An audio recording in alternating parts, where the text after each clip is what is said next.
Hi friends, I'm Felicia. Welcome back to my channel. So as you can see, we are back in the library. It's very exciting. I'm very excited.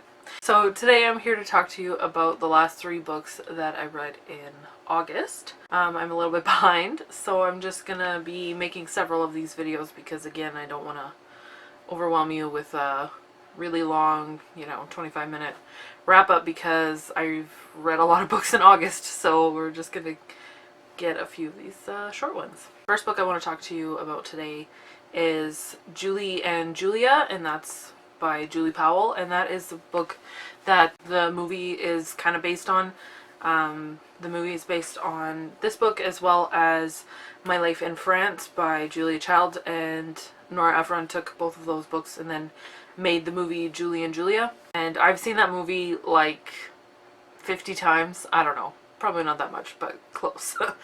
And a few years ago I read My Life in France, and so I decided that I might as well read Julie and Julia, and I kind of wish that I hadn't, because Julie Powell in real life is not a very nice person.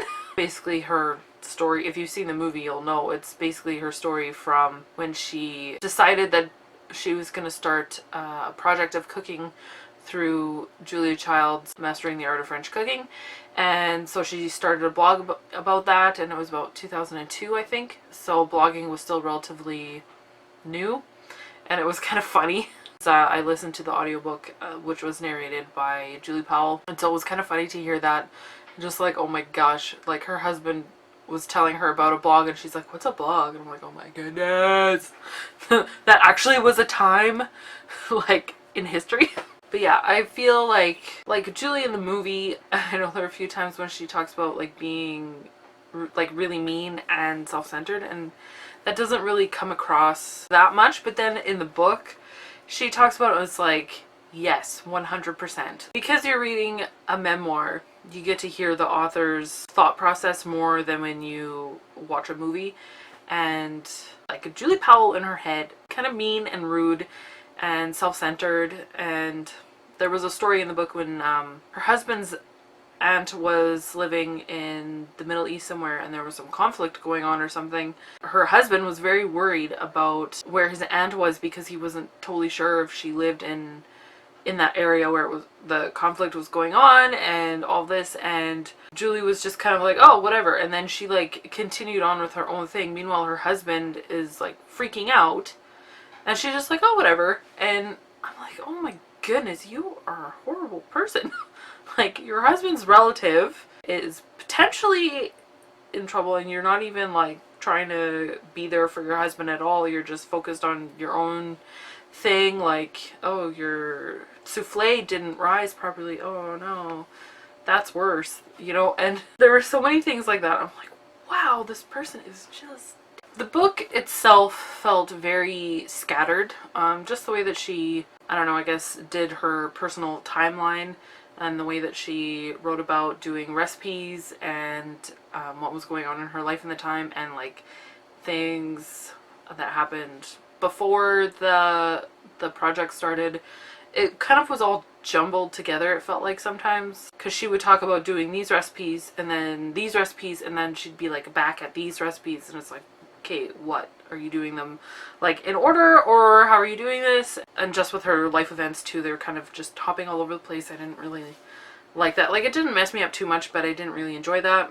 Yeah, and then in the movie there's a scene where a reporter calls Julie and tells her that he's interviewed Julia Child on her birthday, and Julia wasn't very impressed with Julie for doing this blog. And in the movie I'm like, okay, but then in the book I was like, okay, I 100% understand. Like, if her blog was anything like this book, then I totally understand why Julia Child would not be very impressed with her. So all this to say, if you are a fan of the movie, then don't read this book.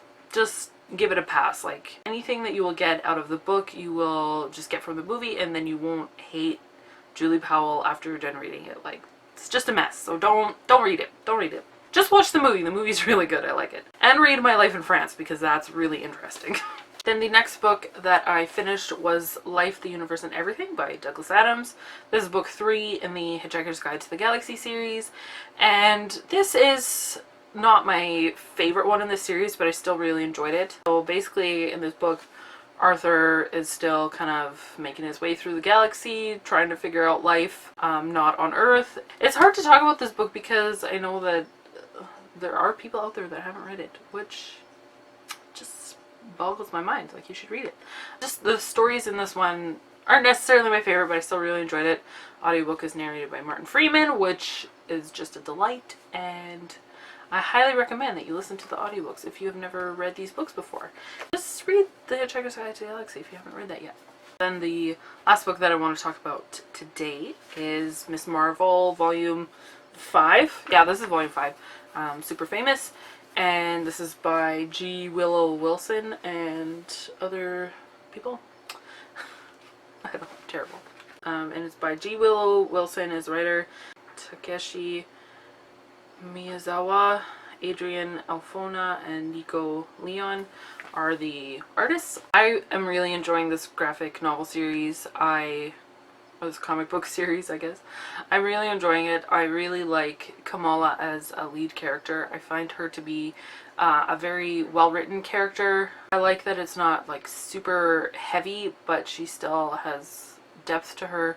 And I like seeing her progression over the series. You can just tell that she is learning and growing as a teenager and as a superhero, and I just really enjoy it.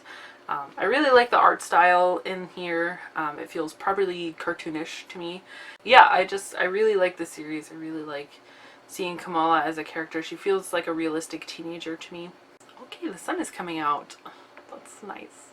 One of the things that I really like about her is that she's a very passionate character, and it's just completely from, like, it's like that teenager passion. I don't know if that makes any sense, but that's totally just what I get off of it. And so yeah, I really like this series. I know it's pretty popular and I really like it, so I'm gonna continue on with the series.